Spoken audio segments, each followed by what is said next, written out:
경매수골 현미경의 치우입니다. 구독과 알림은 잊지 마시고 먼저 한번 꾹 눌러주세요. 구독자는 이 세계에서 권력이고 힘입니다. 또 현미경 단체 톡방에서 올라오는 경매 정보와 유튜브 뒷이야기도 늘 함께 하시기 바랍니다.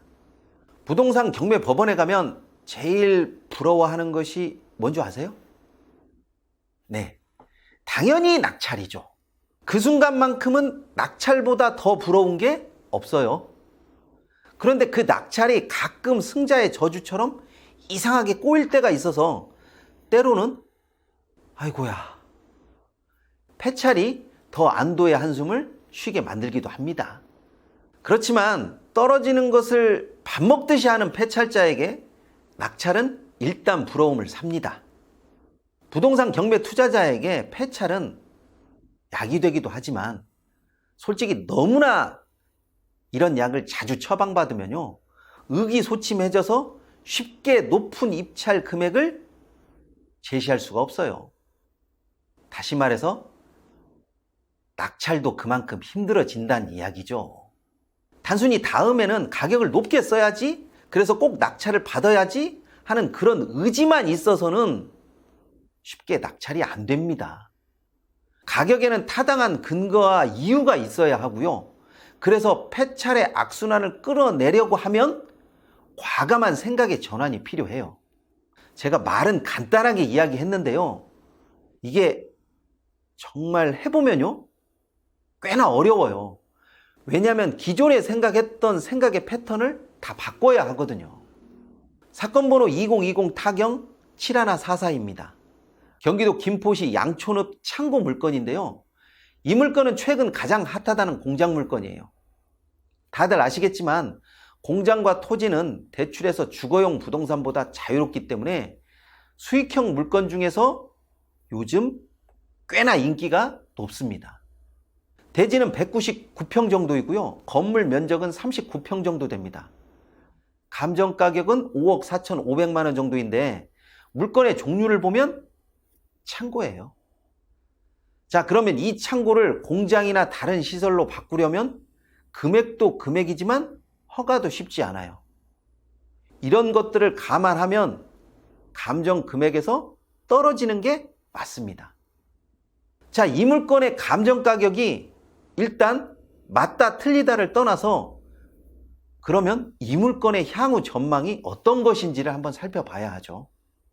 현재 이곳은 이런 소형 창고나 공장은 매물이 많지 않아서 시세를 정확하게 측정하기가 힘들어요.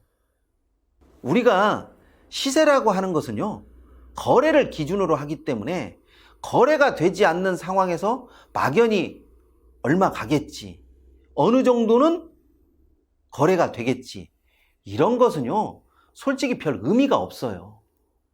그래서 저도 막연하게 희망적인 이야기를 그다지 그렇게 신뢰하지는 않습니다. 다만 매물이 없다라는 것은 나중에 가격이 올라갈 것이고 내가 부르는 가격이 매매 가격이 될 것이다, 뭐 이런 식으로 추정은 할 수 있죠. 그래서 매물이 없어서 시세를 예측할 수 없다라고 보면 그런 면만 놓고 보면 당연히 유찰이 되어야 하는 거죠. 그렇지만 부동산 경매가 단순히 현재의 가격만 가지고 싸다 비싸다를 이야기하면 정말 의미가 없어요. 그냥 일반 매매로 사는 게 더 낫잖아요. 전망과 흐름을 파악하고 거기에 맞는 출구 전략을 세워서 입찰 계획을 짜야 이런 것들이 탄탄하게 흐름을 유추하고 분석할 수가 있는 거죠. 이 물건은 2019년도에 소유권 보존이 이루어졌고요. 소유자가 창고를 사용하고 있었습니다. 소유자가 사용하고 있다고 하더라도 주변 월세를 파악해야 하고 보증금을 파악해야 하는데 여기에 기존 소유자가 창고를 계속 이용하고 싶어하는 것까지 확인했습니다. 그러나 이것은 어떻게 변동이 될지 모르니까 항상 유동적이다 이렇게 생각하고 조심해야겠죠. 자, 이렇게 되면 그 월세가 적정한 것인지, 그리고 실제 임장에서 건물의 노후도는 어떻게 가격을 반영할 것인지, 그리고 어떤 식으로 건물을 수리해야 할 것인지, 또한 향후 전망은 어떻게 될 것인지, 땅 가격은 상승할 것인지 떨어질 것인지 이런 것들을 종합적으로 판단해 봐야 하는 거죠. 제가 봤을 때 신건이기 때문에 저는 아무리 높아도 6억을 넘지 않아야 한다고 생각을 했어요. 그래서 당연히 이 물건은 폐차를 했습니다. 자, 폐차를 하면 그동안의 모든 노력이 숲으로 돌아가는 것은 맞아요. 1차적으로는 그게 맞는데, 그런데 그 모든 노력이 다음 물건의 발판을 삼을 수 있다라고 하면 그 노력도 쓸모없는 노력은 아니죠. 누군가는 부동산 경매에서 운칠 기삼을 말하면서 운빨이 좋아야만 낙찰을 받을 수 있다라고 그렇게 생각하는데 저는 그렇게 생각하지 않습니다. 솔직히 이 바닥에서 운은 한두 번이면 그냥 끝나요. 그렇지만 노력하는 사람의 실력은요, 그대로 이어져서 남게 되더라고요. 이 물건의 감정 가격이 틀렸다라고 저는 생각하지 않습니다. 하지만 향후 전망을 어떻게 보느냐에 따라서 가격이 달라지는 거죠. 크게 두 가지로 입찰가를 산정해 볼 수가 있어요. 6억을 넘기지 않는다고 하면 땅 가치와 현재 월세 기준을 보수적으로 잡고 적정한 이익을 넘기고 파는 것에 초점을 맞춘 것이라고 생각이 돼요. 6억을 넘겨서 6억 5천의 금액까지라고 하면 향후 3년, 좀 더 길게 5년까지 적정 가치가 적어도 8억 정도는 될 수 있을 것이라고 생각을 할 수가 있는 거죠. 그러나 낙찰자도 거기에 따른 확신이 서지 않았기 때문에 6억 초반 금액을 써서 낙찰을 받았다라고 그렇게 생각이 됩니다. 2등의 금액이 5억 8,900만 원인데 6억을 넘기지 않으려는 금액에서는 제가 볼 때 적정했다라고 그렇게 생각이 들어가요. 낙찰 금액이 6억 1,000만 원대 다니면 솔직히 좀 불안해요. 그래서 저라면 6억을 넘긴다라고 생각을 했다라고 하면 6억 2천대 금액을 썼을 거예요, 아마. 여기에 최근의 분위기도 한몫 단단히 했을 거라고 생각이 돼요. 아마 이 분위기를 금액적인 부분에서 넘겼다라고 하면 6억 2천대나 6억 3천대의 낙찰 금액이 나오지 않았을까? 뭐 이렇게 추정은 됩니다. 어찌되었건 주거용 부동산 이외의 토지나 공장, 상가에는 대출이 가능하기 때문에 낙찰 금액이 높은 것은 현재 사실입니다. 여기에 수익형 물건을 잡으려고 하는 초보자들도 대량으로 유입되기 때문에 낙찰 가격이 꽤 많이 높아지는 추세예요. 솔직히 이런 추세를 무시할 수는 없으니까 낙찰을 받으려고 하면 이런 추세까지도 감안해야 된다는 거죠. 폐찰이 단순히 폐찰로만 끝나면 정말로 의미 없는 부동산 경매 입찰이 되고 말아요.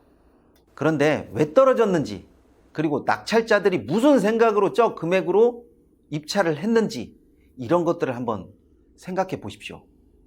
제가 늘 하는 말이지만 보려고 해야 보입니다.